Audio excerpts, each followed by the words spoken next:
Hey guys, and welcome to my channel. In this video, I want to talk about an aspect of you that the narcissist certainly looks forward to utilizing when they're abusing. When they enter into a quote-unquote relationship with someone. Now, this is more geared towards those of you who have long-term dealings with a narcissist. Perhaps you're married to one.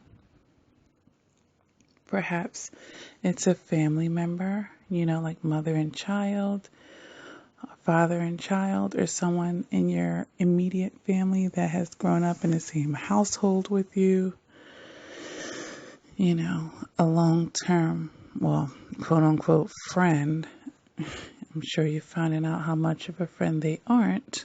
You thought they were your best friend and all this stuff. So what is this aspect of you that the narcissist thrives off of in your relationship?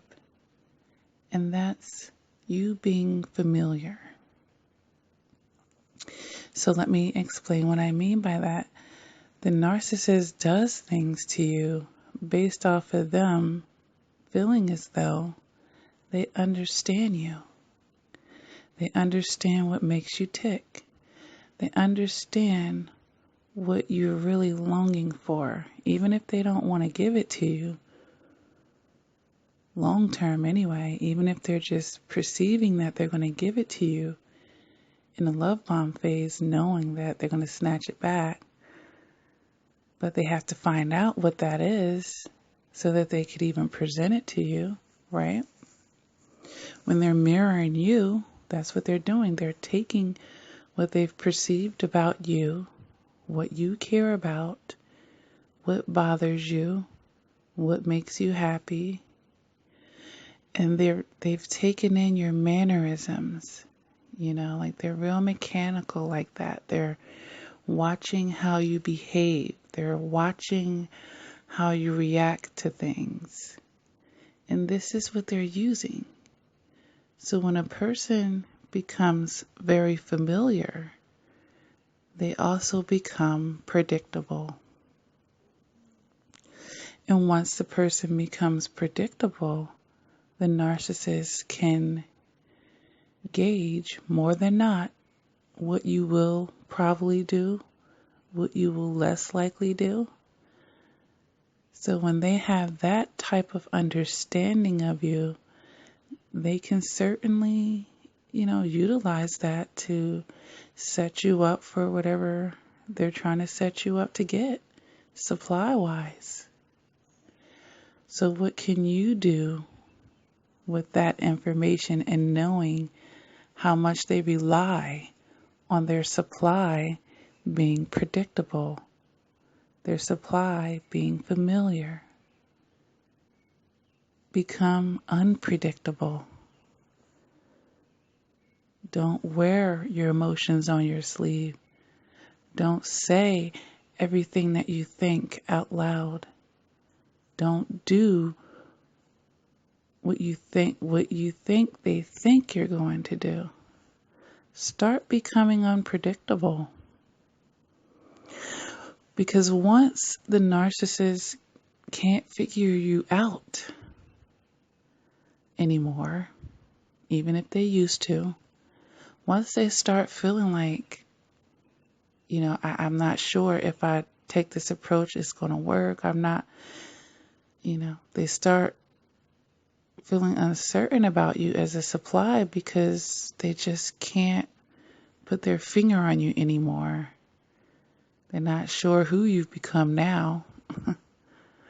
So, becoming unpredictable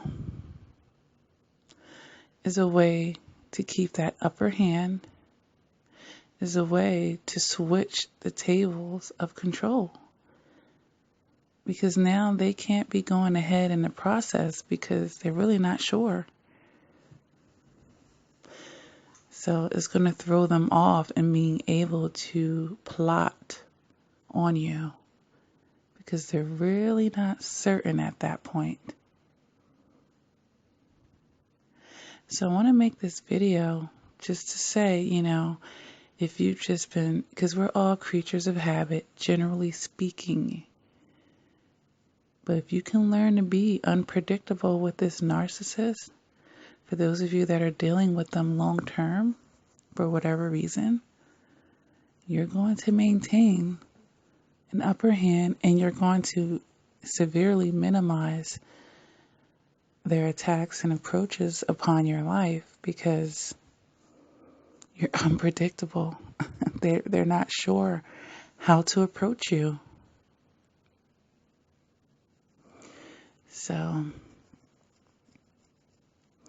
I hope that this information can help someone begin to come up with a game plan or understand how you can defeat basically this type of personality. And when I say defeat, you're deflecting them, you're shielding yourself from them. Okay?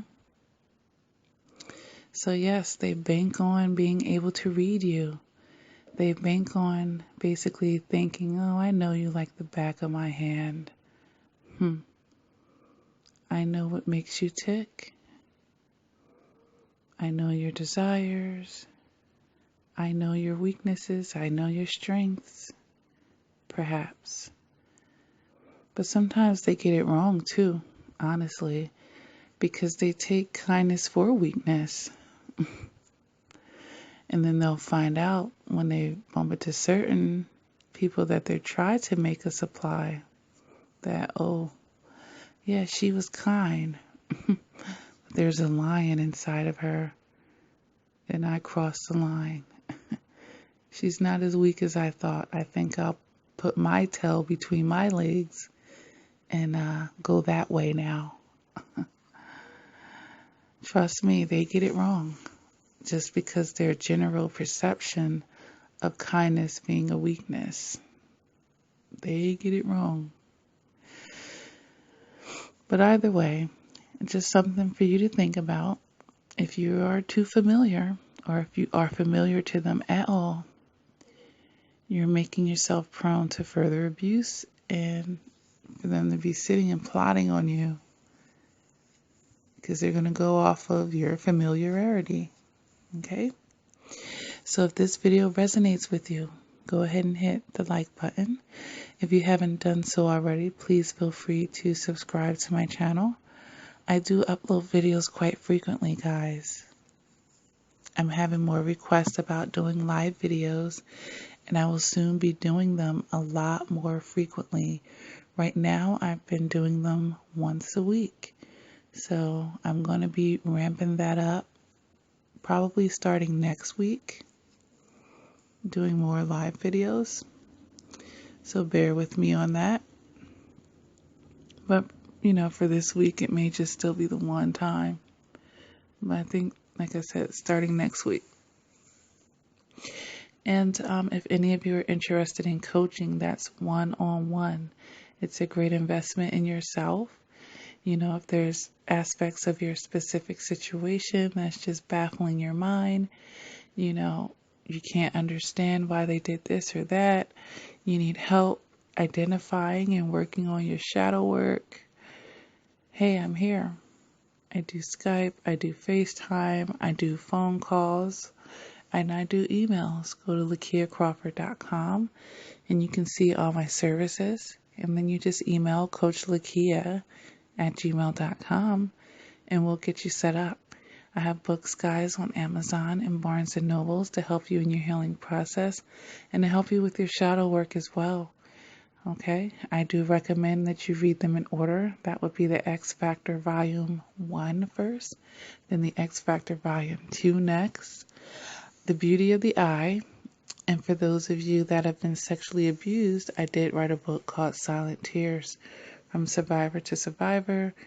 That goes beyond the statistics that we can find in a pamphlet in a doctor's office. And this is helping you do that shadow work on an emotional and psychological level to help you, get greater healing after such a traumatic experience, guys, okay? So until next time, guys, don't be so readable. Don't be so obvious. Don't put your emotions on your sleeves. Don't be exactly what you think they think you're going to be. Become unpredictable, guys, and it will be to your advantage, okay? Until next time, guys, please take care.